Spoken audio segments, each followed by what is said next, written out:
नेपालले पनि भारतको जमिन मिचेको छ अरे हाम्रै प्रधानमन्त्रीज्यूको अभिव्यक्ति यो कसरी हुन सक्छ?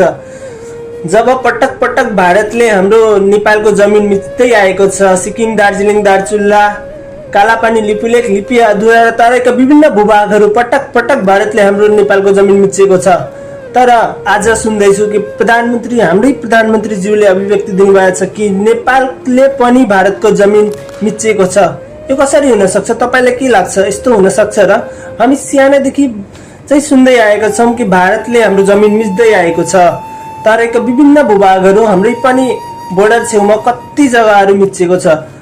तर हाम्रो प्रधानमन्त्रीज्यूले दिएको अभिव्यक्ति एकदमै गलत छ। यो चाहिँ सुधार्नु पर्छ। यो कसरी हुन सक्छ कि त प्रधानमन्त्रीज्यूले चाहिँ मोदीसँग हात मिलाउनु भयो होला? तर यस्तो त हुनै सक्दैन कि हाम्रो नेपालले पनि भारतको जमिन मिचेको छ भनेर।